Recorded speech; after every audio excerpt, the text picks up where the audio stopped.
done. And now we're going to just add another layer of radio frequency to our already inundated environment if the smart meter people get their way in terms of metering out our resources.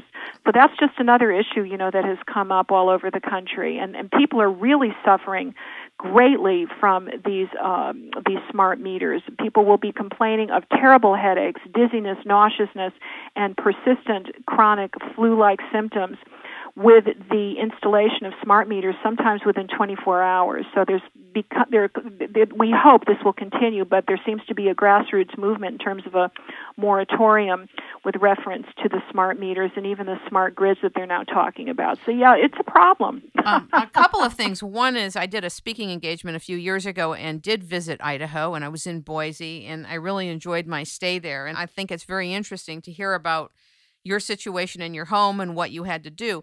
I also think it's extremely exciting that we have some remedies. Good news is on the horizon. We do have remedies. That's what it is. It's not just about making people afraid or fearful or fear-mongering or whatever, but we have remedies. And, I wrote this for the people. I wrote this so that people would have remedies because, again, I think this is a public health crisis in the making, and there's so many simple things that you can do, and it's just as easy as brushing your teeth and flossing as far as I'm concerned. What do you think about the fact that everybody should have a Gauss meter? Yes. That was easy. That's an absolute yes. I mean, get yourself a real cheap meter, or you could use your transistor radio. I talk about that, in the book, even a cheapy little transistor radio, which will be able to detect any kind of noise, which then will indicate an electromagnetic field. Yeah, you can do that, or get yourself a Gauss meter. And anything over, it's actually what we want is one mg. You don't want anything more than one on your Gauss meter, one mg on there. And also these switches that are put in the wall to bring the whole frequency down, the pollution down, they're only $35, aren't they? Something like that? Something like that. So you've got all that you can look at, and then of course there's the grounding techniques, the grounding technology. Yes, absolutely. That we've talked about for every bedroom. Yeah. What do you think about the new flat screen HD TVs? I mean, they're not new anymore, but the fact that people have them in their bedroom. Some people are not going to part psychologically and spiritually with having a flat screen in their bedroom. What do you say to them? You just unplug it. That's what you say. Okay. Is that you unplug it. And some of the newer ones, are much healthier than the plasma TVs. So that's not as much of a problem as we thought. So those kinds of things I think we can live with quite healthfully. Thank you very much. But if you have a microwave oven, I certainly would be very careful about that microwave oven because every microwave oven that's ever been tested with any of these meters has been found to leak. I don't own microwave ovens, and I haven't for 20 years. And people say, what? You don't have one. I would never have one. There's no nutrition in it anymore because you killed it. Well, because of the problem with the enzymes and the nutritional impact, right. Yes. And then the more that you use it, the seals on the doors become weakened and loosened. And so we have seen radiation emanating, that's microwave radiation emanating at least 1,500 feet. And when I had my own home ghost-busted or EMF-proofed, so to speak, it was amazing what we found. Now, I had somebody here for 3 days, and that's when I said to myself, if I'm going to be writing about this, I truly have to live it. And that's when we made all of the various I would say home improvements, the environmental intervention is what I like to call it, throughout the house. And because of the special meters, and you need special meters for different elements in the house, by the way. Not every meter does what we want. The Gauss meter, to me, is the first in terms of electromagnetic fields. And, you want to look at mGs or milligauss in terms of that. But if you look throughout the house, you'll find problems, sometimes even with power lines. We had a problem with our power line. I never thought that would be our primary problem, but it was, and we had to install and buy ourselves. We had to buy a transformer, which we made sure, was placed in a certain area so it wouldn't impact us in the house because there was at least 1 volt of what we called at the time stray electricity that was finding its way into the master bedroom.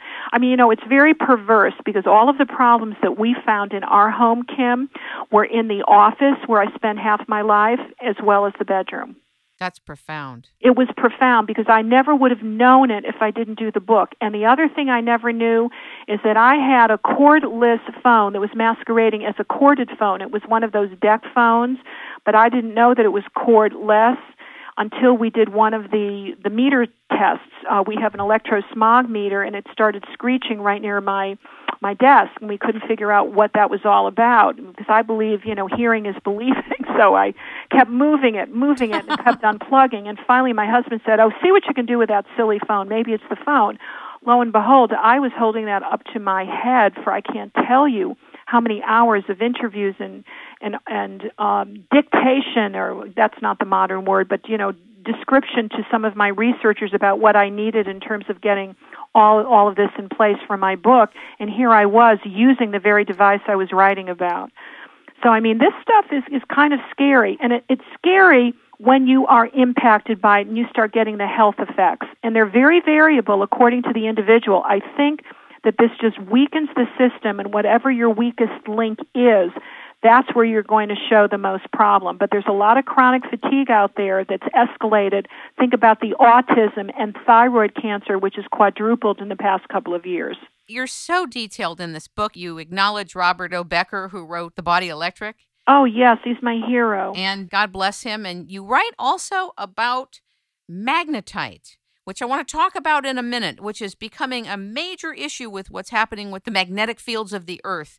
But before we talk about that, two more things. One is hair blowers. Talk about that. That was really an eye-opener. Well, there's a chart in the book that shows all the electromagnetic energy fields that come from some of our most convenient appliances and some of our most convenient hair dryers and electric shavers and electric toothbrushes, and it's amazing how much energy is emanated, the width and breadth of the field that comes from a hair dryer. It's one of the highest, but it's one thing that I don't pay a great deal of attention to because you're not using it consistently day in and day out. You may be using it for 5 or 10 minutes, and because I did the book and I remember the readings there, I don't even use one anymore. I let my hair air dry as I can. So that's not the concern because it's very, very infrequently that you're not using it. You may be using it frequently, but for such small spurts of time, that's not impacting you as much as using that cell phone or carrying it with you on your person or using a laptop on your lap where you could be irradiating your nether regions. So that's really where my concerns are, the things that you use daily with extensive duration of time and that come intimately involved with your body. That's why men should never be carrying their cell phone in their pocket because we have found that there's a 30% decrease in sperm motility. So that's not good. And a lot of kids, a lot of young boys put the cell phone in their pockets. Oh, I know. And, and you talk about the youth. That's where we really are concerned because based on some of the studies that were done at the University of Utah, this radiation, this microwave radiation, it will impact children 50% more than it does adults because their skulls are thinner and their brains are developing. There are countries, many of the European countries, from France to Germany to Spain to Russia, where they are now talking about the importance of not selling any of these cell phones to children, prohibiting them from use in certain schools, and they're talking about how dangerous they may be used consistently except for emergency below the age of 18. So the Europeans are far ahead of us as far as I'm concerned with regard to their concern for human safety. They truly are. And Japan has just installed fiber optics rather than these smart grids, rather than a whole wireless infrastructure. And I think we have to look to Japan in terms of how much safer and how much healthier that would be in terms of the use of some of our technology. So there's a lot to be said in terms of what other countries are doing. There's a lot to be said in terms of how people are feeling. And every single day when you hear somebody get some other strange symptom, you have to say to yourself, number one, how many cell phone towers are there around your vicinity? Number one. Number two, what are you sleeping in? Number three, do you use the smartphone every day? Are you texting rather than talking? And are you using your cell phone in the car or in the elevator or in the